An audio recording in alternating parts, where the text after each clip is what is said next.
Hello, beautiful humans. Welcome to the Midlife Revolution. I am Megan Connor, and today I am recapping the morning events in day 3 of the Lori Vallow Daybell trial in Arizona.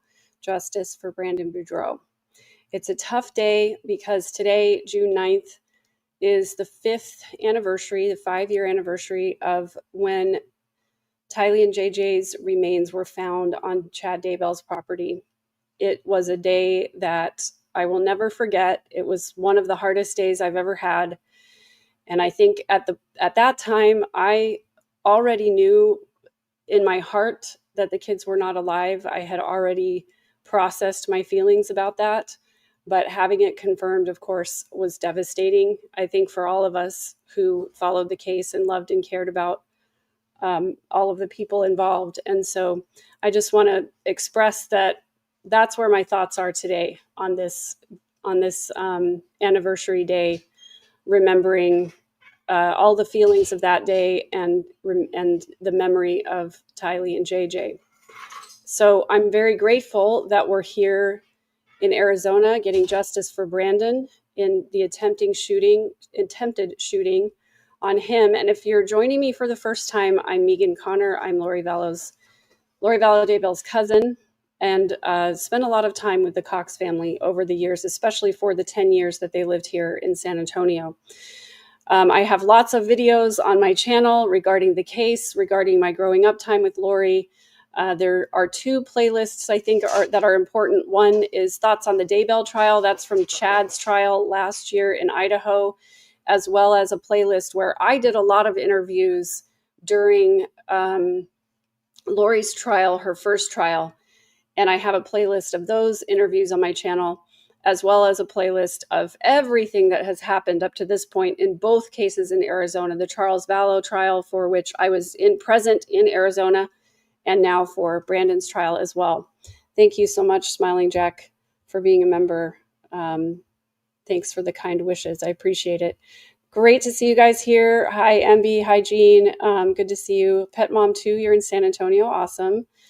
It is pretty hot here, but it's probably hotter in Arizona. So I've got a recap for you for all of those of you who care about the trial proceedings but don't want to watch them, and especially for all of you who don't want to see or hear Lori.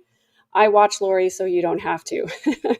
So I am going to do a quick recap here before I take a lunch break, and then I will share with you the link where I'm streaming the trial. And I'm chatting with everyone as we stream, and also adding commentary as we have breaks and things like that. Lots of kind, respectful, happy discussion going on in the chat over there. And I really appreciate all the beautiful humans who keep it a kind and respectful place. So there's the link for the trial stream if you'd like to join us over there after this is over. I'm keeping the trial stream open all day long until court is adjourned for the day. And for those of you who haven't heard yet, I will be heading out to Arizona on Wednesday morning. So I will be in court on Wednesday. I'm hoping, fingers crossed, that the prosecution will rest on that day. I'm hoping that Lori is not going to testify or present any witnesses. And I'm hoping the jury will deliberate on Thursday and that we'll have a verdict on Friday. That's what I'm hoping, because that's what my travel schedule is. I'm coming home on Saturday because I know there will be no court next week, regardless of what happens the rest of the week. So I definitely want to go over a recap a little bit of what happened in court this morning and what's going on there right now. So we got the court feed came in. I've been following Nate Eaton, Justin Lum, and Joe Schmo 88, who are there in the courtroom. Of course, Hidden True Crime is there as well, but those guys do live reporting, X posts that are very detailed. And so I followed along with them and found out that as soon as the public got admitted into the courtroom, there was immediately a sidebar. Now, Nate Eaton said people started lining up around 5:30 this morning. And I think certainly some of Lori's antics and her getting tossed out of court on Friday, more people wanted to come in person and see it. So he said the courtroom was completely full. But immediately after that sidebar, the judge cleared the courtroom. And so they all had to go outside and wait for a little more than 30 minutes. And so we just kind of had to speculate about what was going on. Now, I think it's possible maybe they did a quick 405 hearing or a 404 hearing, depending on, how Trina wanted to play that. I know she had an open motion to bring in her prior convictions under 404B. 405 is a little bit of a separate issue, and we clarified some of that in the stream this morning. And I will do a full recap this evening with really detailed information. But this will just be general info so that I can still get a little bit of lunch in before we go back to court. Dog Mom, yes, that'd be great. Please come up and say hello if you see me at court on Wednesday. Thanks so much for all your kind wishes, guys, and for caring so much about justice for these victims. So when they came back in, we were expecting to have Detective Pillar on the stand because he did not finish his testimony on Friday. But the judge told the jury, he brought the jury right in, and he said, it's nobody's fault that we had a delay. Don't speculate on why there was a delay. And he said, we're going to be going out of order again. Detective Pillar will not be finishing his testimony today, and no cross-examination from Lori on that today. And so they brought in instead Danny Moss, who is the owner of the Tint shop in Rexburg, Idaho, where Alex took the Jeep to be tinted. Now, this shop owner said he did not see who picked up or dropped off the Jeep. He didn't remember interacting with them. But we have text conversation and phone calls between Alex's burner phone and the Tint shop. The Tint shop sent the receipt for the tint to Alex. So the Tint shop owner just did a little bit of education for us that the Jeep already came with a factory tint, and then he overlaid tint on top of that to make it darker. The tint on the back window was a 5% tint, meaning that only 5% of the sunlight can get in.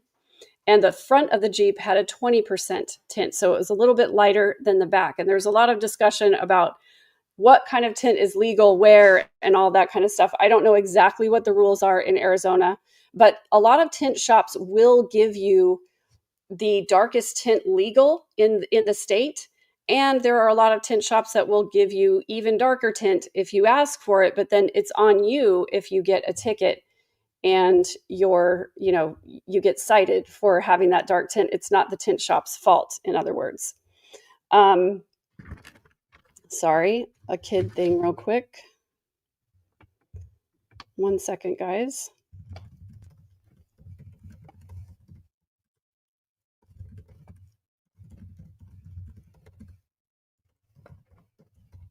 Okay. As I said, my kids are home on summer break, and so they're here with me as I'm streaming, which is one reason I'm glad that I haven't been at the trial for the whole thing. But I will be going to hopefully see the verdict come down. I'm going to keep my fingers crossed that will happen.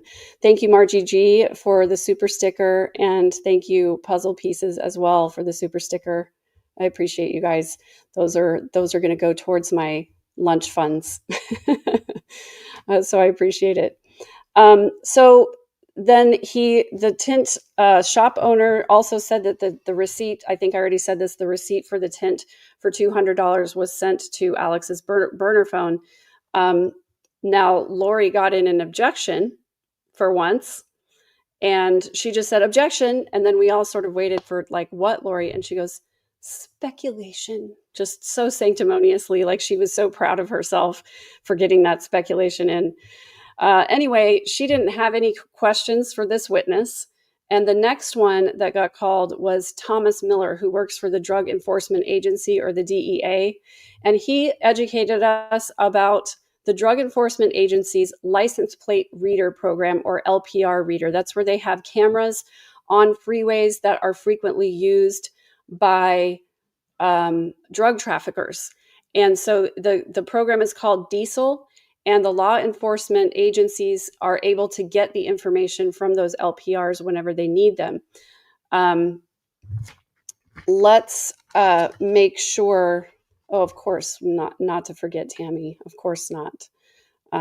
I've got my bracelet on, and we talked about in the chat over there, if there are people who really wanted to get those bracelets, you could email me with your address and I will mail one to you, or I'll have someone mail one. I don't have them, but Kresha has them. And then my friend Janine Harrop, who lives in Rexburg, is the one who ordered them and was giving them out at the Kids Memorial. So Kiko Jump says, I'm getting the feeling that they had tried to cover up the license plate since it only caught that one time on the road and not twice. And that's definitely possible. But in this case, the LPR picked up that Jeep in Holbrook, Arizona, just one time, and it only got a picture of the back of the Jeep. I was disappointed because I was hoping that they would have gotten a picture of the front of the Jeep so we could see if there was anyone else in there with Alex as well. Sorry, I already showed that one.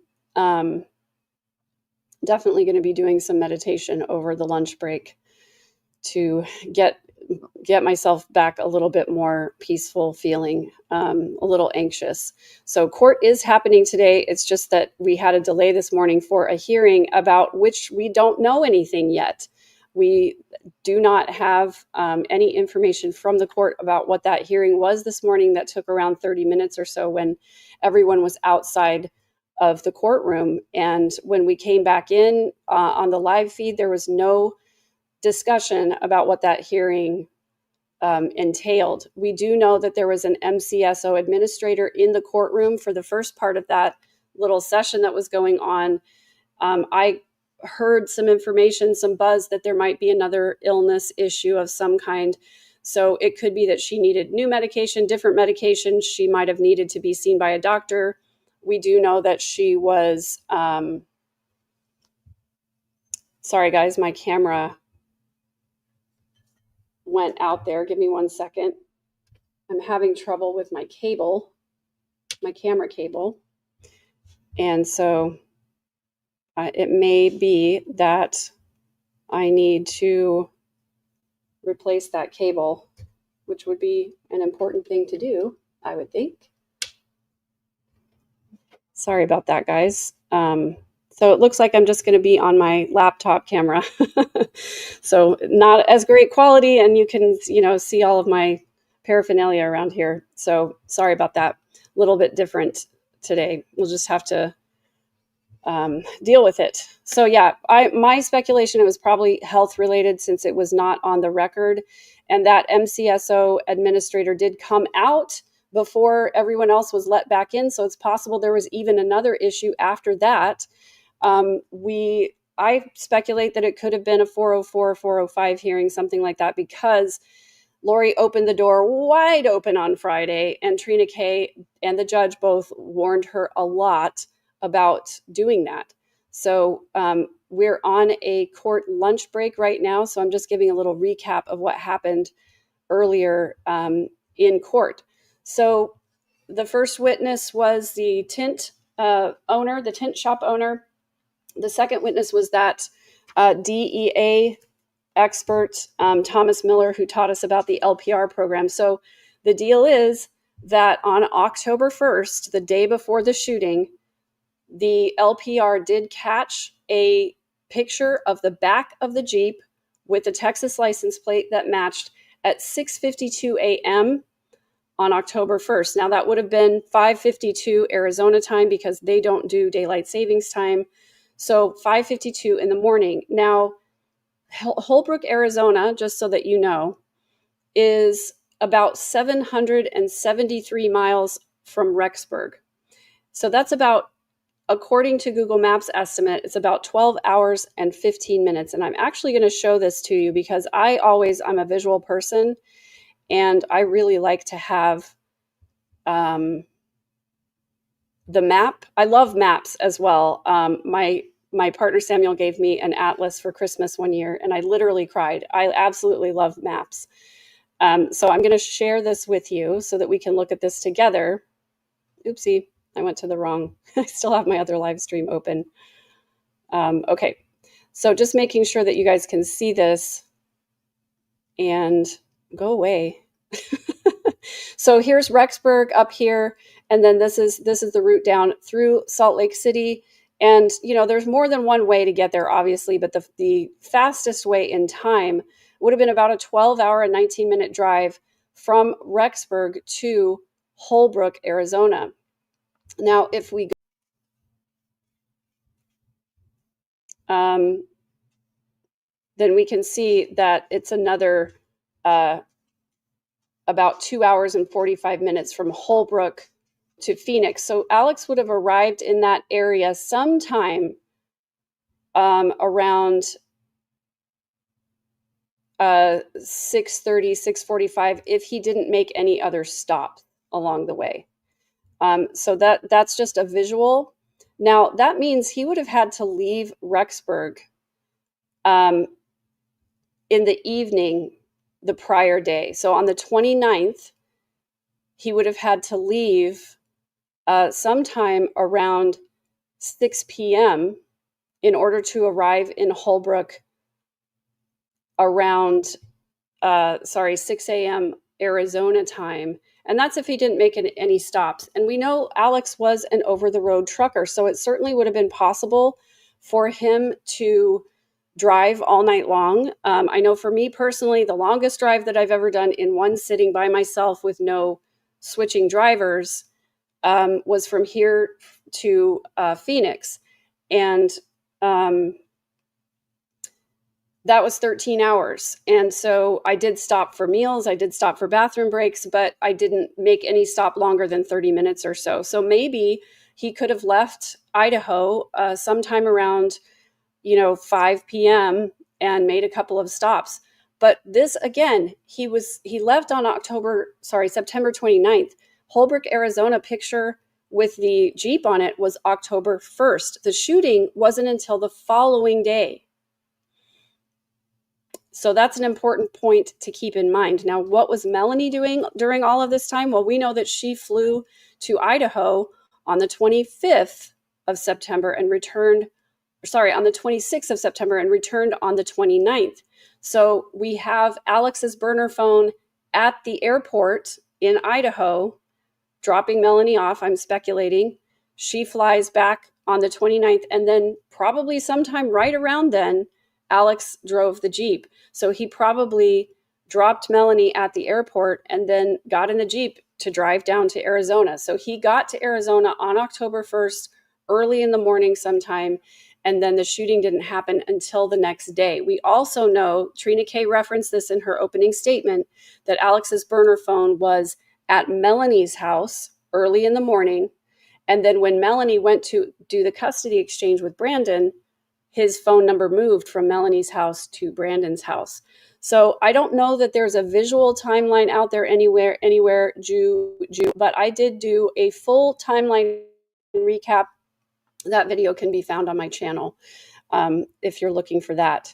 So on the 30th of September is when Alex left Rexburg, Idaho. We're speculating to drive to Arizona. So he arrived in Arizona the day before the shooting.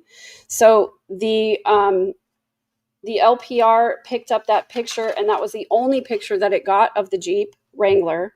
And then Lori comes in with her inane cross-examination and, her quantifying things and whatever, asking about what other LPRs there are in the area. And the guy said there's about 11,000. And she asked about if there are ways to, she asked about other cameras picking up other pictures of the Jeep and why weren't there other pictures? Excuse me. And this Thomas Miller testified that he said, well, there are ways for people to defeat the camera systems. And Lori said, oh, there are ways to defeat it? And he said, yes. And she goes, interesting. And then, of course, Trina K objected to her because she tends to comment after she asks a question, and that's not for jury consideration. So she moves to strike it. The judge strikes it from the record, and Lori starts giggling. She literally was giggling, and she said, I thank you, or sorry, she said, I apologize. Sorry, Your Honor. She did her sorry, Your Honor. And then she continued to giggle a little bit as she continued her line of questioning. I mean, it's just ridiculous, the lack of respect that she has for the judge, for the court, for the proceedings, and again, for all of the victims in this case. And that's what, to me, is so infuriating about dealing with her, is that she just does not care. I think she does do things like that on purpose. And I think she is trying to stall the proceedings as much as possible, because she knows when this is over, she's going back to Idaho and she's going back into obscurity and nobody's going to talk to her anymore. So anyway, she continues to ask if this was the only picture that they got of the Jeep. It was asked and answered objection, but the judge allowed him to answer for a third time. And then she said no pictures on October 2nd or on October 3rd. He says sometimes they purge those readers after about 90 days. And then she said, how far is it from Gilbert to Holbrook? And he said he didn't know. And she said, would you be surprised to learn that it's 173 miles? And of course, she got objected as far as speculation on how many hours it would be, etc. So then there was a little bit of redirect. Lori coughed loudly during this redirect. The bottom line is that whenever there's a redirect, Trina K shuts down all of Lori's line of questioning, basically reiterates all of the facts on everything, and then brings it home again, finally. So the last question she ended with was, in any case, regardless of all this other information, what your testimony is that there was one picture of the Jeep Wrangler on October 1st in Holbrook, Arizona at approximately 5:53 Arizona time. And that's what the jury's going to be left with. Now, the judge at that point decided to break for lunch. And so that's where we are right now. Court is going to resume again at 1:15 Arizona time, which will be 3:15 Central time. Figure out your own after that. Sorry. And what I'm going to do is go back to the live stream with the court proceedings. I will take, of course, a little bit of a lunch break. Otherwise, all the people who check in on me will be angry with me. But I do need to take care of myself and make sure I eat something good. And then I will go back to that live stream and we'll have a little commentary. So we won't actually get the trial feed over at that live stream until starting around 3:45 Texas time, because it is on that 30-minute delay. So I will be back over there monitoring chat a little bit, but mostly I'm on a break while I eat lunch. And I really appreciate my mods, No More BS, and Alaska is Angel Uncle, for being over there helping me moderate that chat while I'm on breaks. That gives me a little bit of a downtime to be able to just recuperate a little bit. So it's a heavy emotional day. It's 45 minutes from now is when we will likely get the feedback again. But I will be back over there again. So it's a little bit of a heavy day, but I'm really looking forward to going to Arizona. I'm only going to be there 3 days this time. And I'm hoping the case will wrap up by then. I'm looking forward to seeing Brandon and Kay and whoever else might be there as far as family members and everything. And I'm looking forward to celebrating with them a little bit as I go. So I appreciate all of you so much. So many of you have been so generous with Venmos and super chats and donations for traveling. And I just so appreciate that. It really helps take the pressure off. I do have a Patreon. I haven't been super active over there the last few days just because of trial, but I have a free trial chat over there, as well as just a regular beautiful human chat. And that's where I post all of my extra content about cooking and singing, music, all kinds of other stuff. And so if you are able to financially support the channel, Patreon is a great way to do that. So I also appreciate you guys who like and subscribe. I've gotten lots of new subscribers. So if you're new to the channel, welcome. I try to focus on learning how to be a healthier, happier human being by making small changes in your life. And part of that is learning how to deal with people like Lori so that they don't suck your energy away from you. I also announced earlier this morning on the live stream chat that I am going to continue covering cases that are at the intersection of narcissism, high demand religion, and true crime. It's an area that I'm passionate about teaching people about. So every Tuesday I will have a live stream of True Crime Tuesday. And yes, Shannon Porter, that is the Millennium Falcon Lego behind me. One of my sons gave that to me for my birthday. Now, it's not the big gigantic one, but I did have a lot of fun with that one. And while trial is going on, I am working on an Imperial Star Destroyer. Legos are a way for me to, tactile, fidgeting, and also it sort of feels like a puzzle to me. So it's one of the ways that I get my stress out there. So thanks so much for being here, everybody, for this little recap. I will have a full recap at the end of the day. I will send my stream there at the end of trial streaming, and I'm going to continue to cover this case as we try to understand what's going on with Lori Vallow Daybell, justice for Brandon Boudreaux. And in my heart and my mind today, I'm remembering Tylee and JJ, and of course Tammy too, but 5 years ago, today is the day that the children's remains were found in Chad Daybell's backyard. It was the day he was arrested. And I'm just remembering the children today, especially, but all of the victims, everyone who's been impacted by this case. I'm so grateful for all of you who are here caring about the case for me as well. So I appreciate you so much. And one more time, here's the link for the live stream of court, which is where I will be going next. And I'll see you over there. Take care of yourselves, everybody.